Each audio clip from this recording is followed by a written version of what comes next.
Pergunte ao doutor. Oferecimento Hospital São José. Completo e inovador para acolher você. Miocore Cardiologia. Seu coração é nossa prioridade. Gastromédica Instituto Castelã. A sua saúde na medida certa. Unicred. Unidos somos Premium. Urque Diagnósticos. Há mais de 30 anos crescendo com saúde. Laboratório Búrigo. Pode confiar. Fábio Cancelier. Clínica Integrada. E Doutor Eduardo Martins. Transplante capilar. Restaurando sua autoestima a cada fio.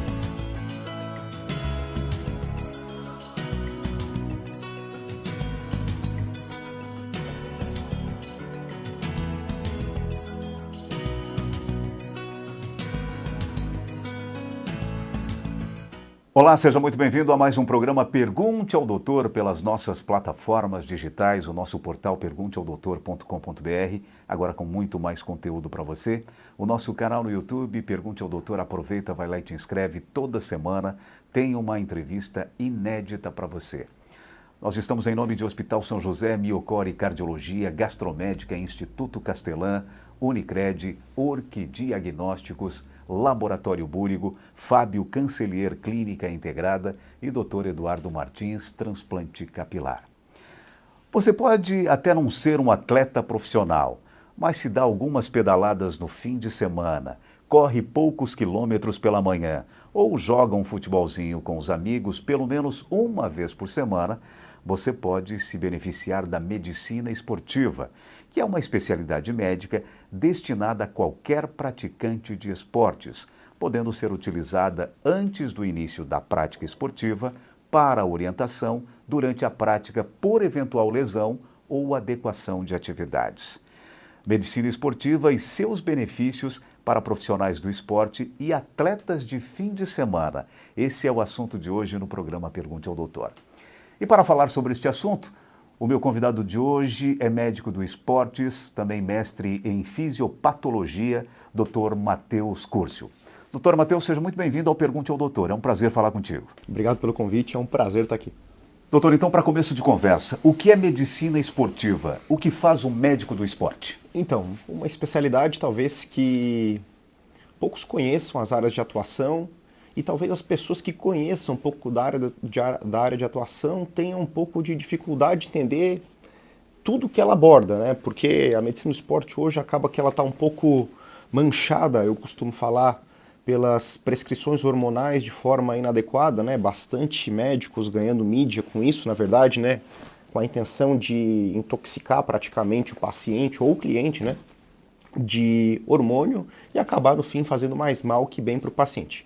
Foco da medicina esportiva é, como falasse na abertura, é qualidade de vida. É proporcionar que aquela pessoa consiga fazer a sua atividade física, ter um melhor rendimento, chegar aos seus objetivos, né? Por exemplo, o seu objetivo dela é fazer atividade física para perda de peso, para emagrecimento. Qual seria a atividade física mais apropriada para esse paciente, né?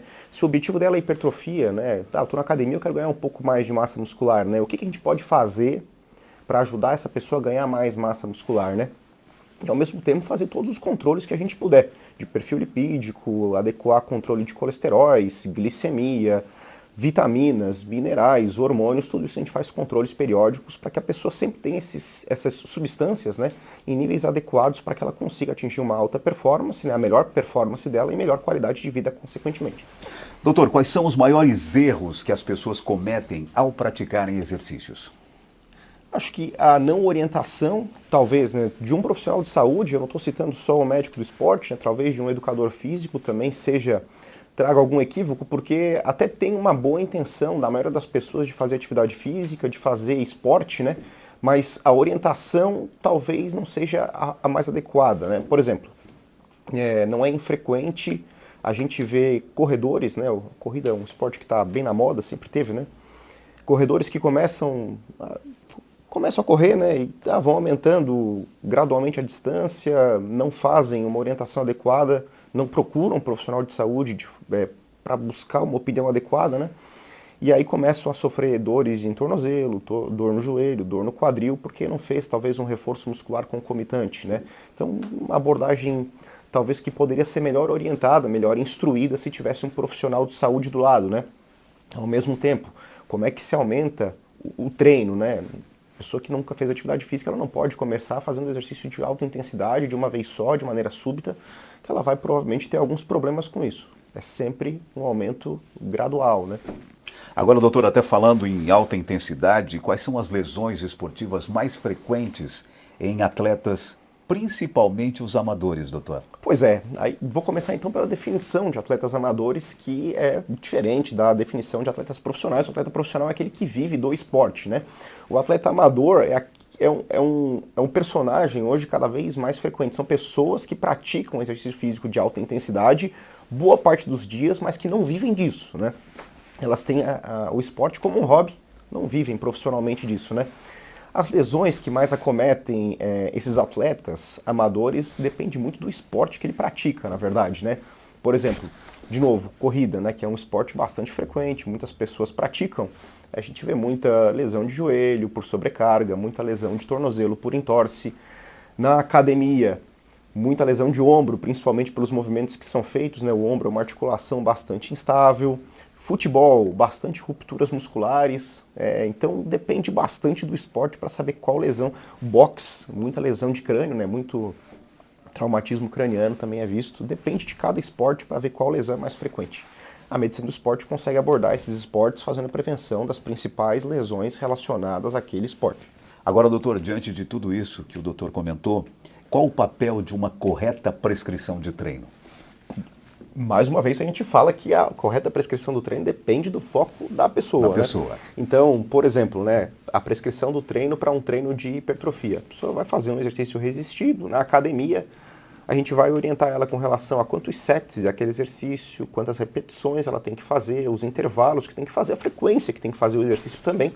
Da mesma forma, o outro lado, né? O esporte de endurance, né? Quando eu falo endurance, eu falo de ciclismo, corrida, natação. Qual é o ritmo que ela deve começar esse esporte, como é que ela deve progredir gradualmente nisso, né? De novo, os maiores erros que a gente vê nesses esportistas, né, atletas amadores que começam a fazer atividade física, que criam na atividade física um hábito de vida, né, que eles começam já talvez com uma intensidade que eles não estão preparados para suportar. Então é sempre interessante começar com baixa intensidade, por mais que a pessoa já pratique algum outro tipo de esporte, né? Ela sempre fez academia, ela vai começar a correr. Que ela comece a correr com baixas intensidades e vá aumentando o treino de forma gradual, justamente para o corpo se adaptar e prevenir possíveis lesões relacionadas à corrida, por exemplo. Muito bem, a gente vai para um rápido intervalo comercial e já voltamos com o Pergunte ao Doutor. O meu convidado de hoje é o médico do esporte, Dr. Matheus Curcio, ele que também é mestre em fisiopatologia. Estamos falando no programa de hoje sobre medicina esportiva. Perdeu parte dessa entrevista? Acesse o nosso portal pergunteaodoutor.com.br, agora com muito mais conteúdo para você, e também o nosso canal no YouTube Pergunte ao Doutor. Toda semana, uma entrevista inédita para você. A gente já volta a falar mais sobre esse assunto. O que você vê quando olha para o Hospital São José? Qualidade, tradição e décadas de cuidado com a saúde. Além da experiência, o hospital se diferencia pelo moderno centro cirúrgico. Um espaço amplo, seguro e com equipamentos de alta tecnologia para realizar das mais simples até as mais complexas cirurgias. Aliado aos melhores profissionais e com sala confortável para a recuperação completa do paciente. Hospital São José, completo e inovador para acolher você. Esse esporte é fantástico para a saúde. O ciclismo melhora o fôlego, reduz colesterol, controla melhor diabetes e hipertensão, não causa impacto articular, melhora o retorno venoso pelo trabalho das panturrilhas, funcionando como um coração auxiliar. É uma forma saudável para emagrecer. Que bom, né? E acima de tudo, proporciona um bem-estar incrível. Agora um conselho, mantenha sua bike com boa sinalização e manutenção para evitar acidentes. E use sempre o capacete. Ô vó, quando que a gente pedala, o que acontece? A nossa saúde e a do planeta andam juntas.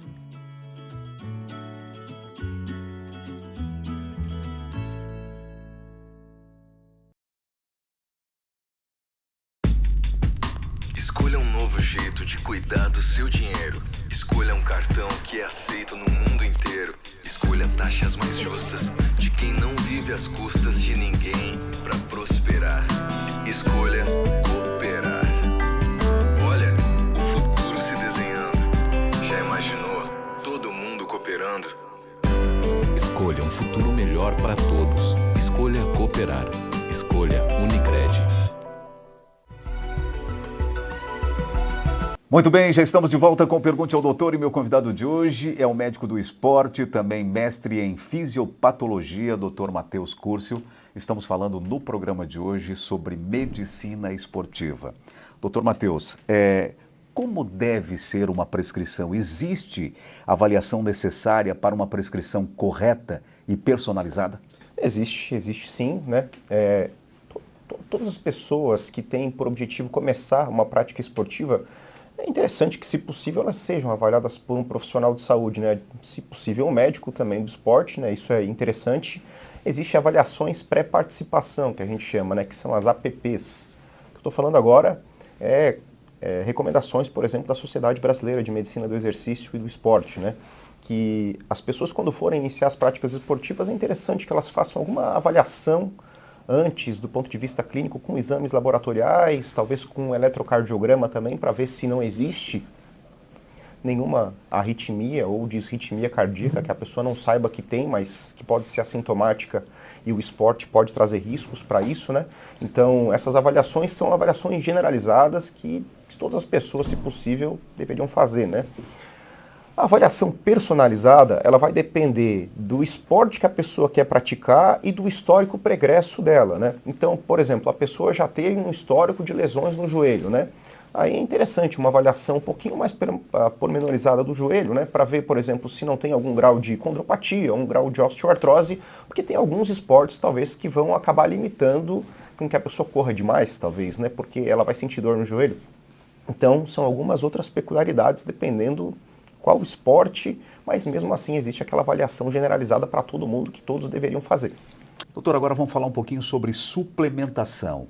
O que é a suplementação esportiva e quais os seus principais objetivos? Tema polêmico, suplementação esportiva, né? Na verdade, é o que está mais em voga na mídia sobre isso, eu acho, né? Suplementação é interessante que é bom deixar claro que a suplementação não é a mesma coisa que uma reposição. Eu acho que isso pega um pouco nas pessoas até com uma forma de confusão, né? Se a gente tem a deficiência de um hormônio e a gente usa ele para suprir aquela deficiência, a gente está repondo, fazendo uma reposição. E isso é adequado e a medicina suporta isso, né?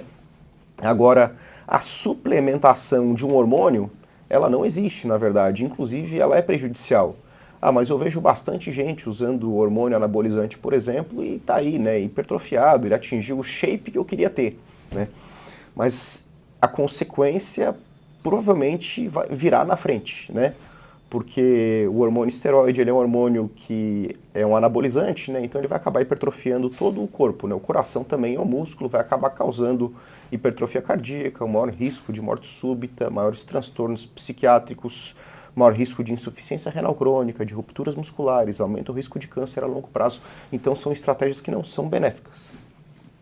A suplementação com ajuda ergogênica, né, que são algumas coisas que as pessoas usam para tentar melhorar a performance de maneira adequada, existem alguns suplementos que a gente recomenda na medicina do esporte, e aí, de novo, cada suplemento vai se adequar à necessidade do paciente, da pessoa, né, o que ela quer fazer, né.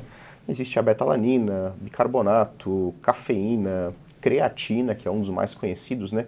E não podemos deixar de falar que a alimentação adequada com a quantidade ideal de proteína, carboidrato e gordura também é essencial. Bem, doutor Matheus, uma outra questão. Sabe-se que a suplementação esportiva é utilizada por atletas de alta performance em busca de mais eficiência e prevenção contra lesões há bastante tempo. Quem faz atividade física buscando saúde e bem-estar também precisa recorrer aos suplementos? Mais uma vez, cabe aquele início, né, que depende das necessidades do paciente, da pessoa, né? Eu acho que só o fato de a pessoa ter o empenho de praticar algum esporte, né, que isso é sinônimo de saúde, ela está evitando o sedentarismo, que é o mal do século também, junto com os transtornos psiquiátricos, já é excelente, né? Se ela quiser melhorar a performance dela, melhorar a perda de peso, melhorar a hipertrofia, existem suplementos que não fazem mal, que são seguros de uso, que podem ser acrescentados à prescrição desse paciente, sim. Então são estratégias multimodais, assim, né? Dá para adequar a necessidade da pessoa, o esporte dela, a intenção dela, como é que ela quer estar daqui a alguns meses ou daqui a alguns anos, né? A gente vai trabalhando isso com o paciente para ver como é que ele quer estar a longo prazo. Doutor, uma outra questão. O que é importante observar no pré-treino para quem pratica atividade física com intensidade leve ou moderada? Eu diria que o aquecimento, né, principalmente, né? E lembrar que o aquecimento não é a mesma coisa que o alongamento, né? O alongamento é, por exemplo, estar parado e começar a esticar o braço e ficar com o braço estendido um tempo, né? Ou fazer aquelas extensões de perna por algum tempo. Isso são os alongamentos estáticos.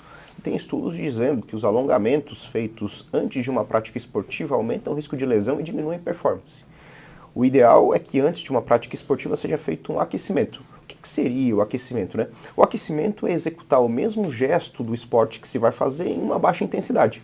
Então a pessoa vai correr, por exemplo. Ela vai fazer o aquecimento dando uma trotadinha de leve, fazendo alguns movimentos balísticos e é isso, assim, mais nada de muito intenso, para depois ela começar a corrida dela.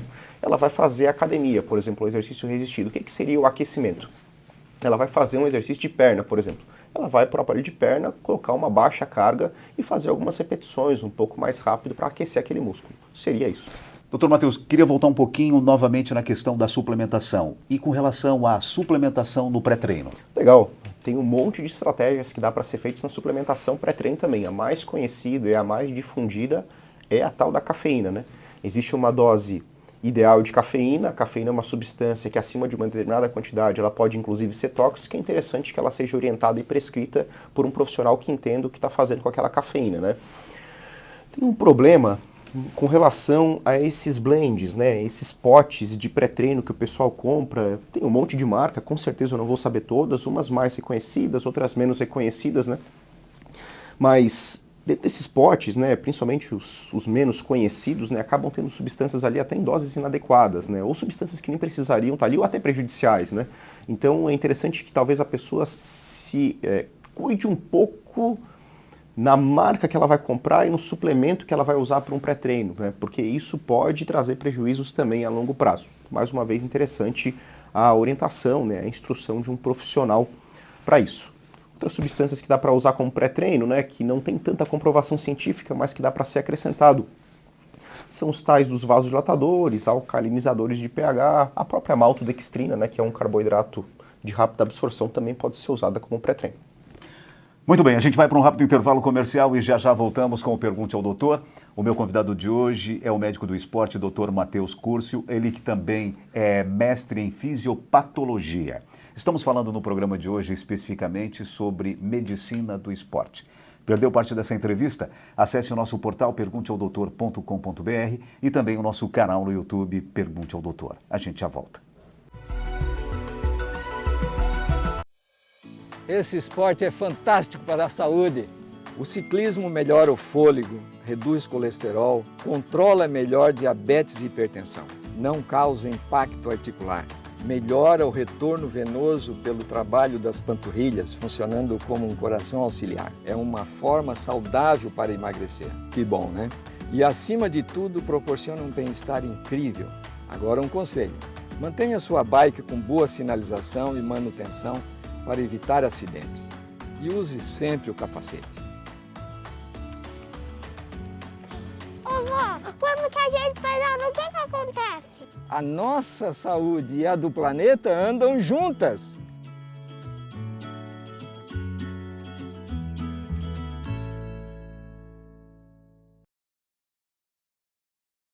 Bem-vindo a Dom Pettini, o lugar onde estilo e autenticidade se encontram. Com 3 unidades localizadas em Criciúma, estamos sempre prontos para cuidar do seu visual. Nossa equipe altamente qualificada e apaixonada garante cortes de cabelo e barbas impecáveis e alinhados com seu estilo. Seja você também um cliente satisfeito. A Dom Pettini oferece planos de assinatura mensais para garantir que você esteja sempre com o visual em dia. Dom Pettini, o seu estilo você encontra aqui.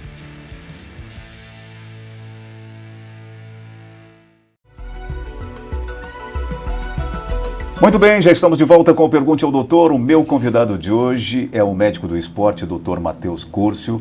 Ele que também é mestre em fisiopatologia. Estamos falando no programa de hoje sobre medicina do esporte.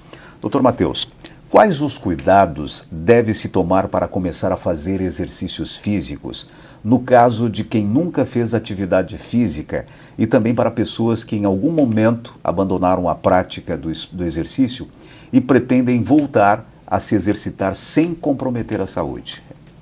Legal. De novo, eu acho que mais uma vez é interessante aquela avaliação pré-participação que a gente comentou nos blocos anteriores sobre que a própria Sociedade Brasileira de Medicina do Exercício do Esporte recomenda, né? Passar por um profissional de saúde, se possível, um médico do esporte, fazer essa avaliação com exames laboratoriais, o eletrocardiograma para ver se está tudo ok e adequar as necessidades da pessoa ao esporte que ela vai praticar, né? De novo, ela vai exercer, estou citando os esportes mais frequentes que a gente encontra aí, né, que são a academia e a corrida, porque acho que são os mais difundidos mesmo. Então a pessoa vai começar a correr. É interessante que a pessoa tenha uma orientação, pelo menos quanto ao tênis que ela vai usar, né? Será que a pisada dela é uma pisada pronada, supinada? Existe uma indicação adequada disso? Existe também. Então é interessante que tenha essa instrução, porque se usar um equipamento adequado, ela com certeza reduz o risco de lesão a longo prazo. Isso é benéfico, né? Usar um tênis bom para corrida, talvez até melhore o rendimento dela, né? Conforme for a tecnologia do tênis que ela está usando. Os pacientes que vão, os clientes que vão fazer treinos para hipertrofia, interessante uma avaliação pré-participação também? Interessante também, justamente porque o exercício físico resistido, a academia, acaba que durante a atividade física aumenta muito a pressão arterial. Então, o controle de pressão arterial desse paciente acaba sendo um foco interessante na medicina do esporte. Doutor, sobre a frequência cardíaca, existe um padrão pré-estabelecido para cada atividade física? Não existe um padrão pré-estabelecido para cada atividade física. O padrão que existe com relação à frequência cardíaca são as faixas de treino para a necessidade da pessoa. Então, a gente diz que a partir de uma determinada frequência cardíaca, cada pessoa tem isso é individual, né? A partir de uma determinada frequência cardíaca vai começar a ser acumulado muito lactato no corpo, a pessoa não vai conseguir mais continuar praticando esporte. Por exemplo, a pessoa começou a correr e ela está num pace de 15 km por hora, né? Ela está com uma frequência cardíaca elevada, provavelmente naquilo ali, se ela não for condicionada. Ela vai aguentar pouco tempo correndo nesse ritmo, nessa intensidade toda, justamente porque vai começar a acumular essa substância que induz fadiga, né? Então, a gente consegue calcular as faixas de treino, as faixas de frequência cardíaca para adequar a frequência cardíaca ao treino da pessoa. E talvez também instruir ela com relação a isso que eu falei agora. A partir daquela frequência cardíaca é provável que tu não aguente muito tempo. Até vai correr um pouco, mas vai entrar em fadiga a curto prazo. Doutor, vamos dar um exemplo prático aqui. Eu, por exemplo, eu tenho 56 anos, tenho 80 quilos. Qual seria o ideal de frequência cardíaca para mim? Isso, aí tem um cálculo que a gente faz para isso, é um cálculo com porcentagens, não vou conseguir fazer de cabeça agora, né? Não sou muito bom de matemática também, mas o cálculo funciona assim, é 220 menos a idade, e aí algumas porcentagens são calculadas com base nesse resultado. A gente pega a tua frequência cardíaca de repouso, pega a tua frequência cardíaca máxima e a partir desses dois números a gente calcula os limiares de lactato. O LL1, limiar de lactato 1, e o LL2, limiar de lactato 2. E aí a gente consegue encaixar o paciente nas frequências cardíacas que ele mais aguenta e até orientar ele com relação ao seguinte: qual é a frequência cardíaca que tu fará exercício que mais vai queimar caloria? A gente consegue dizer isso para a pessoa também. Doutor Matheus, existe alguma modalidade, algum exercício considerado mais importante pela medicina ou qualquer atividade é válida no que diz respeito à melhora ou prevenção da saúde? Eu acho que o importante é fazer atividade física, né?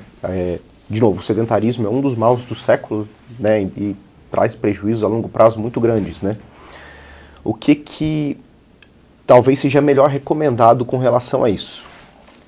Esses dois esportes que a gente está falando mais durante a entrevista, né, que é a corrida, né, e a academia, são esportes que são, ao mesmo tempo, concorrentes entre si, porque fazer os dois exercícios muito próximos um do outro, um vai prejudicar um pouquinho o outro, é uma explicação um pouquinho mais técnica, mas prejudica, né, mas mesmo assim eles são complementares. Então, qual seria a boa indicação, né? Seria a indicação adequada que a pessoa fizesse ao longo da semana alguns dias o exercício resistido, a academia, e alguns dias o exercício aeróbico, a corrida.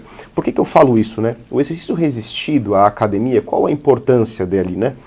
Vai aumentar resistência muscular, vai acabar sendo uma prevenção a longo prazo de artrose, osteoporose, que são doenças que limitam bastante as pessoas nas faixas etárias mais elevadas. Ao mesmo tempo, o que vai reduzir o risco cardiovascular do paciente é principalmente o exercício aeróbico. Então é por isso que eu falei, os exercícios eles são concorrentes entre si, um prejudica o outro se feito muito próximos, mas se feito de maneira separada e de forma adequada, eles são complementares. Um atua prevenindo doenças osteoarticulares e o outro atua prevenindo doenças cardiovasculares. Doutor, agora no caso de pessoas com um pouco mais de idade e até mesmo idosos, quais são os exercícios mais indicados? Os mesmos, tá? Desses que eu falei agora, se a pessoa puder incluir em idoso, principalmente o exercício resistido, muito importante. Porque o idoso é natural isso com a progressão da faixa etária, tá, pessoal? Conforme progrida a faixa etária, a pessoa perde fibras musculares do tipo 2, principalmente. E o exercício físico resistido, ele ajuda a preservar essas fibras. E a falta dessas fibras, a falta desses músculos, lá na frente vai fazer falta, com menor mobilidade, menor amplitude de movimento que a gente adquire com a progressão natural da faixa etária. Então, o exercício físico resistido na faixa etária idosa é excelente. É difícil de convencer, né? Eu tenho exemplos na família que eu tenho dificuldade de convencer, mas é interessante que a pessoa faça para que ela envelheça com saúde, com pouca limitação, né? Que envelheça de maneira saudável. Doutor Matheus, e para aquela pessoa que tem alguma doença específica, ela pode se valer de uma atividade física? Pode e deve. As contraindicações para a prática esportiva são muito poucas mesmo. A maioria das pessoas deve ser incentivada e deve fazer atividade física, né? Então vou citar de novo um exemplo que a gente vê bastante comum na prática, né? Artrose. A pessoa tem uma degeneração do joelho. Ela pode praticar atividade física? Ela não só pode, como ela deve praticar atividade física. Deve ir para academia, fazer exercício resistido, levantamento de peso para fortalecer a musculatura. Quanto mais ela fortalecer a musculatura, menor a sobrecarga sobre o joelho. Ou seja, ela melhora a doença dela, né? Ao mesmo tempo, a pessoa com artrose pode correr? É uma discussão um pouco mais profunda também, mas pode correr. Depende do tênis que ela usa, do equipamento, da distância que ela vai querer correr. Depende de cada necessidade. A pessoa com diabetes, com dislipidemia, alterações de gordura, pode fazer exercício físico? Não só pode, como deve. Inclusive, o exercício físico ajuda no controle dessas doenças a longo prazo. Agora, muito importante, sempre que for iniciar uma atividade física, procure sempre um profissional especializado. É isso, né, doutor? É isso. Muito bem, no programa Pergunte ao Doutor de hoje eu tive o prazer de conversar com o médico do esporte, Dr. Matheus Curcio, ele que também é mestre em fisiopatologia. Dr. Matheus, muitíssimo obrigado por ter aceito o nosso convite. Muito obrigado pelo convite, fico à disposição. Parabéns, sucesso, doutor. Obrigado. E o programa Pergunte ao Doutor vai ficando por aqui. Se você quiser rever essa e outras entrevistas, acesse o nosso portal pergunteaodoutor.com.br, agora com muito mais conteúdo para você. O nosso canal no YouTube Pergunte ao Doutor, aproveita, vai lá e te inscreve. Toda semana uma entrevista inédita para você.